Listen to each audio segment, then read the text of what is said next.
Salve, peixeiros! Lógico que não com nenhum tipo de orgulho nesses momentos, usando um certo protesto particular, da mesma forma que meus períodos de santista um pouquinho mais novo, eu presenciei a torcida empunhando faixas de ponta cabeça ou virando as costas para o gramado, em sinais de protesto pela má fase do time, lá pelos anos 2000, antes de 2002. Então, como uma forma de manifestação particular, refletindo este momento que o Santos atravessa, e nesse vídeo que é gravado no dia seguinte de mais uma derrota, 12 jogos seguidos e mais um recorde negativo nesta temporada, que o Santos conseguiu ter a proeza de fazer o Cuiabá conseguir emplacar 3 gols num adversário de Série A pela primeira vez na sua história. Enfim, mais uma vez, bem-vindos ao conteúdo desta página. Se estão vendo pela primeira vez desta força também, seja mais um membro para ajudar a desenvolver conteúdo deste espaço 100% santista. Santos 3, Cuiabá 0. E num dia que eu me sinto um pouquinho mais animado em fazer vídeos, porque geralmente eu faço logo no pós-jogo. Mas, assim como grande parte do torcedor que sofreu depois do desfecho dos 3-0 ante o Cuiabá, o ânimo deve ter caído como se fosse um sinal de pressão baixa. Foi tão desanimador, tão constrangedor, tão realmente depressivo, que muitos realmente devem ter ficado desolados a ponto de não querer fazer mais nada ou conversar um outro assunto, como foi o meu caso. Então, esperando a poeira baixar no dia seguinte, ainda mais depois deste exato momento em que o Goiás conseguiu perder para o último colocado Coritiba por 2-1, resultado que o Santos conseguiu, pelo menos esperava, para não ser ultrapassado por outra equipe, assim como foi com o caso do Cuiabá, da parte de baixo da tabela. Com esse resultado, o Coritiba vencendo o Goiás fora de casa, o Santos permanece na 14ª posição, e o Goiás continua sendo o primeiro colocado do Z4 e o nosso próximo adversário na semana que vem, próximo domingo, na Vila Belmiro, de portões fechados. Uma ponta de esperança ainda. Os deuses do futebol, os céus, ainda ajudam o Santos. Falta o Santos se ajudar. Falta o próprio gestão, o próprio Rueda e o seu comitê gestor ajudarem. Falta a própria instituição se ajudar. Mas não dá para contar apenas com a sorte. Nesse exato momento do dia 3 de julho também é o primeiro dia da abertura de janela de transferências para o futebol brasileiro.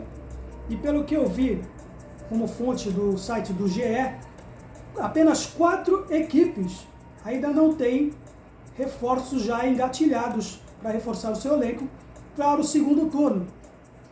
Justamente 4, sendo que 3 deles estão na parte de cima da tabela. Bragantino, Palmeiras e Grêmio. Só apenas um que ainda não se reforçou e não tem nenhuma perspectiva ainda, a não ser apenas em relação às suas saídas de Maicon, de Eduardo Bauerman e provavelmente de Nathan e Lucas Pires, que ainda não se viu algum sinal sequer de um provável nome para reforçar esse elenco de Série B do Santos. Exatamente. Pois é. O Santos ainda parecendo ou fazendo pose de que ainda é uma equipe técnica de ponta, até mesmo na janela de transferências nesse exato momento. Refletindo o seu próprio Andrés Rueda Garcia, presidente da Liga, um dos representantes, ou que se acham representantes da Liga, advogando para equipes que querem permanecer com o agraciamento de mais cotas de TV, enquanto que o Santos apenas um pouquinho mais, se a Liga realmente, essa tal Libra, se estabelecer. Seu Rueda, que já deu entrevista dizendo que o Santos luta com uma Copa do Brasil, sendo que as evidências apontam sempre o contrário, e com adversários que ainda se encontram na parte de baixo da tabela, atrás do Santos, com mais projeções de reforços do que nós. Sim, Coritiba, Goiás, Vasco, América Mineiro, Bahia e Corinthians, esses ainda que se encontram atrás do Santos na zona de baixo, já tem reforços, enquanto que o Santos ainda sequer mencionou, nem com seus gatilhos de rede social para iludir a torcida, sempre quando tem resultados adversos, como sempre acontece nos dias seguintes, quando o Santos perde ou tem alguma notícia desagradável. Nem isso A coisa está tão feia que nem mesmo algum sinal apareceu em termos de reforços, apenas rumores, nem rumores. Esse cenário que nós ainda estamos, né, vivendo nesse Santos Futebol Clube, com esses papelões que aconteceram semana passada envolvendo Natan e Lucas Pires, e na qual a nossa gestão, de tão amadora, atrapalhada e tão tosca que é, ainda presta a brecha que pode dar para esses cidadãos, esses irresponsáveis, poderem acionar o Santos na justiça mais para frente, talvez não agora. Mas o simples fato de ter anunciado em redes sociais que iriam afastar Natan e Lucas Pires e também cortar em metade do salário, já pode ocorrer um certo problema jurídico futuro. Nem querer lançar ideia para esses irresponsáveis, mas pelo próprio testemunho de especialistas do ramo jurídico, isso pode acontecer.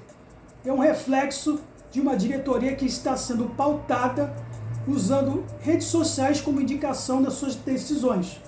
Como aconteceu esse tumulto envolvendo esses dois atletas durante a festinha de aniversário do Rodrigo, não tardaram em fazer estardalhaço nas páginas oficiais do clube para dar satisfação à torcida.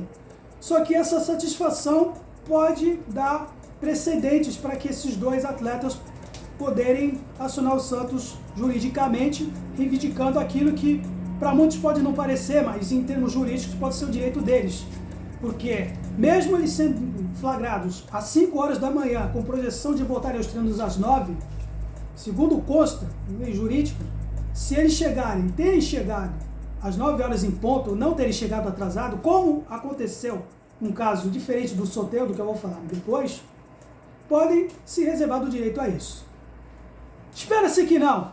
Tomara que, por exemplo, o Lucas fez, diante do que ele acabou tendo aquele papel feio de ser escoltado pelas próprias acompanhantes e chegou ao cúmulo de não querer ser filmado, pedindo para os torcedores não o filmarem, rende alguma graninha nessa janela, já que já alguns boatos de que algum time da Europa já está querendo ele, um time da Croácia. É ver para crer, nem vou falar a respeito do tal do Natan, que parece ter miolo mole na cabeça, não bastou um episódio diante do News em que ele fez um sinalzinho de coração totalmente infeliz, mesmo ele depois tentando se justificar que foi reservado por algum parente, um camarote conhecido lá na vila, do lado do banco de reservas. Depois apareceram outros áudios aí, depois do flagrante, fazendo pose de machão com os torcedores durante o episódio. Esse cidadão realmente deve ter alguma coisa, algum miolo mole na cabeça. Esse aí realmente não dá para pôr a mão no fogo nele, não. Como também não dá para pôr a mão no fogo no seu Soteldo, que mais uma vez justifica aquilo que eu já falava nos meus vídeos, que não valia o investimento que muitos, mais uma vez em rede social, apertaram o seu Rueda para que ele exercesse a preferência de compra diante do Tigres do México. E agora exercendo mais um papelão, porque depois do ocorrido com a vinda do Paulo Turra, ele reclamando do banco de reserva diante do Blume, depois dos treinamentos querendo sair mais cedo por causa da sua festinha de aniversário, já com a sua folha corrida, já com antecedentes, já lá atrás, envolvendo aquele episódio na época do Cuca, também numa balada, junto com algum jogador da base, ele foi multado, mas acabou sendo relevado por ter arrebentado uma partida contra o mesmo Goiás, próximo adversário depois. A diferença é que agora o Soteldo de hoje não é o Soteldo de 2020, é o Soteldo que se lesiona facilmente e que, para muitos especialistas no ramo de educação física, isso é reflexo do péssimo cuidado pessoal físico, em função das baladas dele pessoais, que todos sabem, mas toda a diretoria sabe, mas queria, para fazer o agrado para a torcida de rede social, não queria levar isso em evidência, está levando isso agora. E durmamos com um barulho desse, com mais um imbróglio que a diretoria do Santos está tentando fazer em termos internacionais, agora querendo voltar atrás diante de um acordo já assinado, previsto em contrato, mesmo não tendo o contrato assinado, mas com a minuta já entregue ao presidente do Tigres, que já demonstrou que não morre de amores pelo Soteldo, justo por isso que ele voltou para cá. E o Tite está no direito dele, e o Soteldo vai ter que ficar aqui, e alguma coisa, algum acordo vai ter que ser feito com o Santos tendo que exercer o seu direito de compra, mesmo contra sua vontade depois desse episódio. Poderiam ter esperado mais um pouco, né, senhores gestores? Não poderiam, por exemplo, terem cedido aos mesmos cidadãos que agora pedem a renúncia, fazendo protestos virtuais, fazendo agendamento de manifestações, que lá atrás apertavam o senhor, seu Rueda, para que o senhor pudesse ficar com o Soteldo, mesmo até mesmo contra a sua vontade, mesmo não cumprindo com a sua palavra, lá no início do seu mandato, dizendo que não traria, depois voltou atrás para agradar a sua parcela de eleitorado. Agora, o senhor está numa sinuca de bico. E com um papel feio desse, querendo reverter, querendo arrumar brecha jurídica para que essa situação se resolva. Como dificilmente vai ter volta. E com o Soteldo, mesmo querendo ou não, vai ter que ficar aqui mesmo separado, ou com algum acordo envolvendo algum clube, por empréstimo. O Santos agora vai ter que se virar. É muito difícil agora, sob a tutela do Paulo Turra, que essa situação se contorna para o meio pacífico. É torcer para um milagre. Milagres acontecem. Se bem que, a julgar pelo que se viu diante do Cuiabá, vai ser realmente difícil, porque demonstra que essa equipe não somente é fraca taticamente, como é psicologicamente. Realmente está alcançando um ponto realmente perigoso de falta de confiança, que se viu na conclusão do Lucas Lima, quando errou aquele pênalti diante do Blumen. E quando isso acontece, mesmo com qualquer equipe, mais nivelada ou não, realmente entra num caminho realmente difícil, e que é melhor ter paciência, fechar o elenco, os jogadores olharem, cada um dentro deles, se fecharem, para que eles não possam ser conhecidos historicamente por rebaixarem o Santos, uma instituição de 111 anos, com a reputação ilibada de nunca ter caído para a Série B. Porque não é normal, não é aceitável uma equipe como o Cuiabá, que nunca tinha feito mais de 2 gols em qualquer adversário da Série A em toda a sua história, conseguir ter dominado a equipe do Santos da maneira como dominou, com a proposta de 4-4-2, que inicialmente o São Paulo Turra até nivelou com algumas jogadas combinadas de contra-ataque, quando o Lucas Lima conseguia ter um espaço, com o Marcos Leonardo, 2 oportunidades conseguindo concluir, mas infelizmente não veio. Mas o Cuiabá mereceu o resultado, porque teve peças e também teve competência nas suas jogadas aéreas. E também porque tem o Daverson, um palhaço que conseguiu alugar uma casa de repouso na cabeça de Messias e Rodrigo Fernandes, por exemplo. Fez uma palhaçada com conhecido pelo elenco como Pitbull, fez papel de bobo do Messias e do Rodrigo Fernandes no primeiro tempo. E no primeiro gol ficou nítido isso, uma equipe abalada completamente. Já demonstrava um abalo quando o João Paulo salvou uma bola que poderia ter sido o primeiro gol deles, com erros de posicionamento do seu Messias e do seu Joaquim. Embora o seu Messias tenha salvado várias bolas aéreas na etapa inicial, mas o crucial no segundo tempo acabou por falhar finalmente, junto com o seu companheiro Joaquim, e com o time que o Paulo Turra errou nas escolhas, surpreendeu a muitos. Quem viu a partida diante do Blumen esperava o Sandri iniciar a etapa inicial, porque dentre os volantes é o que tem um pouquinho de razoabilidade em termos de saída de bola e de circulação, de opções de toques pelo menos para o lado e não para trás, como fazia o seu Rodrigo Fernandes, que desde que renovou seu empréstimo não foi mais o mesmo, totalmente perdido, e atrasando completamente a transição, recuando excessivamente as bolas para o João Paulo, para o Messias.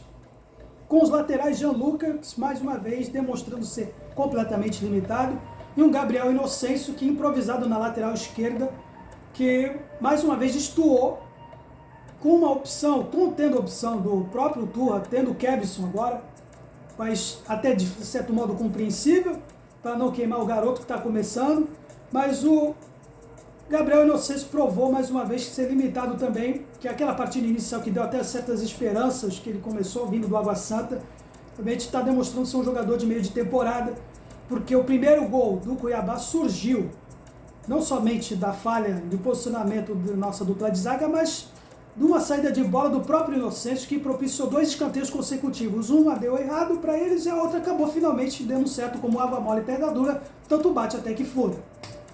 Então, com o meio do campo desse, com o Dodge sumido demais, não aparecendo, talvez se fosse o Sandri no lado dele, poderia ter rendido um pouco mais, com o Lucas Lima, que sendo ele, mais uma vez, não tendo muitas opções, não dando muitas opções, lento demais também na cobertura, com os laterais deles sendo mais agressivos e com ainda mais com uma contenção falha do Luan Dias, que também surpreendeu o fato do Paulo Turra ter escolhido o Luan Dias, embora sim tenha dado opção para ele, para dar ritmo de jogo, mas ele foi lento demais, não conseguiu absorver a filosofia, a propositura de esquema tático do 4-4-2 do Paulo Turra, mas depois, com o próprio Turra abandonou isso no segundo tempo, abriu mão desse esquema, a coisa degringolou-se de vez com uma equipe totalmente já perdida na etapa inicial, sobrevivendo apenas de contra-ataques, com o Mendonça, que provou mais uma vez não ser um cara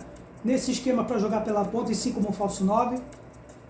Depois disso, o Paulo Turra também se perdeu, e provando-se que ele também não é perfeito. E vamos ver, torcer para que ele não seja mais um cara sacrificado nesse moedor de carne de reputações que é esse departamento de futebol do Santos. Não que os outros treinadores tenham sido perfeitos também, tiveram suas falhas, mas o Turra já demonstrou um pouquinho e que ele precisa reconhecer um pouco mais o seu elenco, em especial aqueles que podem ter potencial a serem relegados à equipe profissional, principal, na pessoa do Sub-20, que pelo que se viu diante do Blumen, por exemplo, as escolhas deles não surtiram efeito com o Miguelito jogando como meio armador, sendo que, para quem acompanha o Sub-20, sabe muito bem que o Miguelito é um cara para se jogar na posição que o Turra colocou o Luan Dias diante do Cuiabá, um pouco mais puxado para o lado direito, para cortar para dentro como faz o Soteldo. E nem querer ser o advogado do diabo aqui, o Lucas Barbosa, com todo desengonçado, com toda a limitação dele, já provou que também não rende muito jogando pelo lado esquerdo. Já é pouco razoável, um pouquinho razoável pelo lado direito, onde ele já teve lampejos de felicidade naquela partida, por exemplo, que eu presenciei diante do União La Calera, que salvou a equipe no último segundo para passar da próxima fase, para sermos eliminados diante do Tátira. Pelo lado esquerdo, então, é pior ainda. Então, nesse ponto, o Turra poderia ser um pouquinho mais benevolente com o Lucas Barbosa para não fazer aquilo que o seu Fabian Bustos, por exemplo, um dos seus antecessores, fazia para queimar jogadores fora de sua posição. Poderia o seu Turra apostar, por exemplo, já com o próprio Miguelito, ou por exemplo, Daniel Ruiz, que teve um lance bizonho no segundo tempo diante do Blumen, que foi ajeitar a bola com a canela, saiu da linha de fundo e acabou prontamente substituído. No aquele 4-1-4-1, um dos melhores momentos que o Santos teve com o Odair Hellmann, o Odair colocou o Daniel Ruiz pelo lado direito, jogou bem. Poderia ter feito isso diante do Cuiabá, mas o Luan Dias ganhou esse momento de ganhar ritmo de jogo. Então, por enquanto, o Turra tem crédito nesse ponto. Ainda tem gordura para queimar em termos de crise de confiança que o Santos apresenta hoje. Mas ele precisa aproveitar essa semaninha agora, desse intervalo da partida diante do Goiás, para pelo menos o seu departamento de scout colaborar, fazer eles trabalharem. Isso vai na pessoa do seu Hélio Barreta, desculpa aí meu sobrenome, mas ele, embora ele tenha feito um papel preponderante na base, que está se refletindo nos resultados, uns 16-0 que o Sub-20 veio para o Araçatuba, mas no elenco principal está deixando a dever junto com o seu Falcão, que mais uma vez está parecendo que, pelo dado da carruagem, vai deixar mais um treinador ao relento, como se diz no seu nativo Rio Grande do Sul, e não dá a cara para bater nas derrotas, como fez com o Odair. O seu Falcão, que já no início da sua mandato como gerente de futebol, já disse que certas coisas ele não faria. Mesmo assim, o seu Rueda colocou ele para fazer bico de futebol. Então é preciso cobrar mais do seu Falcão, mais participação no vestiário, mais participação com os treinadores que ele próprio indica. Não basta ser apenas ligar e jogar a bucha para os seus indicados, não, Falcão. O senhor tem que trabalhar também. O senhor, como ex-jogador, tem a responsabilidade também de gerir essa crise, de transformar esses jogadores mais confiantes psicologicamente. Que em termos psicológicos, faltou, assim como aconteceu em outras partidas, faltou agora, de um time, de um clube que se sujeita a ter um departamento psicológico que trabalha apenas em meio período. Que eu já vi em algum grupo de WhatsApp aqui, já colocando no Instagram da menina que não tem culpa alguma de trabalhar meio período. E sim de quem aceita esse tipo de regime num clube profissional de futebol, que quer se manter na Série A. Então, poucas coisas, poucos detalhes que a gente não vê dentro de campo, mas que quando a gente escuta nos bastidores e que poucos canais acabam revelando. Esse é um que pode comprometer essa temporada do Santos, por exemplo, assim como o seu departamento de futebol, departamento jurídico, aquele papelão daquele senhor batendo palma para uma decisão inédita, privando o torcedor de assistir jogos no CT Pelé até de sub-9, que o seu Rueda depois admitiu que é um departamento terceirizado para um pretexto de cortar gastos. Papelão feio que o torcedor santista depois, como resultado final, acaba vendo dentro de campo. São resultados fora de campo, certos detalhes que acabam refletindo dentro dele. Como isso, que agora, com essa janela de transferências e nenhuma novidade até agora, pelo que se vê até o presente momento neste vídeo que eu estou gravando, pelo andar da carruagem, parece que eles querem deliberadamente. Mas, para não ser muito pessimista, e sem querer generalizar muito, embora até eu pareça muito nos vídeos anteriores, fazer um apelo para o seu Rueda ou para algum apoiador que estiver vendo.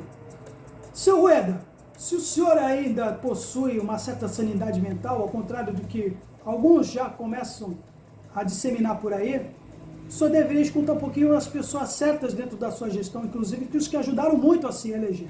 O senhor deveria escutar um pouquinho mais aqueles que fizeram campanha no lado do Urbano Caldeira, alugaram barracas para colocar o senhor na presidência, e menos daquela ala de rede social que virou conselheiro graças à sua aba, que participou dessa reunião patética, a última reunião híbrida, uma reunião extraordinária de conselheiros, que estão mais preocupados numa inauguração de loja em São Paulo, e que são os mesmos que ficaram agitando, por exemplo, o Soteldo, e o senhor renovar, e agora com esse papelão que o senhor tem que embrulhar agora.